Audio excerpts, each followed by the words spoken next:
não existe como pular fases. Não existe como você sair de criança para adulto sem passar pela fase de jovem. Então, quando uma pessoa está num estágio, que ela viva perfeitamente esse estágio, que ela viva plenamente esse estágio. E que não haja ao redor dela uma pressão para isso. Tentar podar ela. Ou ter expectativas que ela tivesse um comportamento diferente.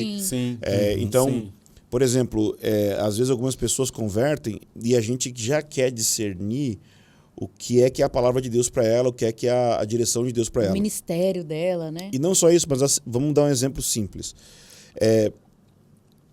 Se um irmão converte e ele vem de um contexto da homossexualidade. Então, o que é que geralmente na igreja se pensa, se almeja quando o irmão converte? Quer mudar o comportamento exterior. Então, que ele deixe de ter uma fala mais delicada, que ele deixe de ter um jeito com as mãos, com a fala, com se portar, o jeito de sentar, o jeito de andar, que seja menos feminino, que seja mais masculino. Só que, e se Deus não está tratando isso nele? E se Deus está tratando as tentações, orgulho? Sim, claro. Se Deus está tratando na área financeira dele? Ou até coisas mais profundas relacionadas à identidade dele. Geralmente é isso que Deus trata de ser aceito, de ser amado por Deus. Mas a gente tem isso assim, já quer mudar. Ou o sujeito... Aí vamos, porque essa experiência já é de igrejas um pouco mais maduras, que sabem lidar com a jornada de um irmão que vem desse contexto. Agora, em lugares mais tradicionais, por exemplo, o sujeito, para ser batizado, ele tem que parar de fumar, ele tem que arrumar o casamento dele, ele tem que fazer uma série de coisas que não são exigências para ele converter. Assim como não pode ser exigência certos comportamentos para conversão, a gente tem que ter um mínimo de discernimento, e quem é madura que deveria fazer isso, os pastores deveriam ser como que médicos que discernem as fases, saber que em cada fase existem certos desafios e não impor sobre as pessoas um peso que aquela fase não exige. Né? Quer ver um outro exemplo que eu pensei agora? É muito comum, principalmente no Brasil, né? Pessoas que são famosas no mundo da música, sei lá, e converte. Na hora ele já se torna um super artista gospel. Gente, é tão perigoso. A pessoa não viveu uma fase, várias fases, né? Entra pelo caminho de dar testemunho e do testemunho vira ministério. E já vira um ministério grande, já é aceito, já é chamado para falar. Mas a pessoa converteu faz meses, faz pouco tempo, não passou pela jornada e já recebe um título grande, né? Uma coisa que eu estava pensando enquanto o Ângelo comentava, de que Deus pode lidar com áreas diferentes na vida da pessoa. Aí eu sempre lembro do exemplo do C.S. Lewis, que ele fala do dentista, né?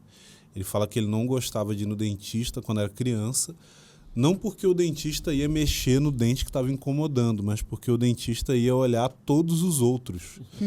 E às vezes, eu tive uma experiência pessoal com isso que foi bem enriquecedora para esses exemplos, assim, porque eu estava com meu siso tinha causado uma inflamação.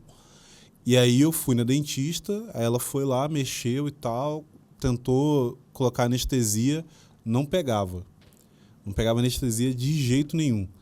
E aí o que ela fez? Ela falou assim, olha, se eu arrancar esse dente agora, por conta da inflamação, a anestesia não pega, e por não pegar a anestesia vai doer muito.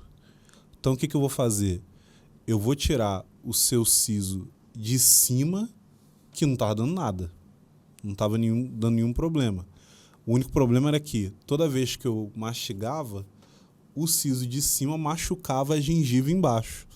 Então ela arrancou esse e deu espaço para o meu dente curar, para eu tomar um antibiótico, para ficar bem. Então, assim, o que estava me incomodando não é o que precisava mexer primeiro. Porque se eu fosse mexer naquilo que estava me incomodando, ia ser traumático. Mas eu precisei mexer em outra coisa que era mais tranquila. Então, várias vezes, e esse é o problema de ter um foco em mudança de comportamento e não na mudança de coração.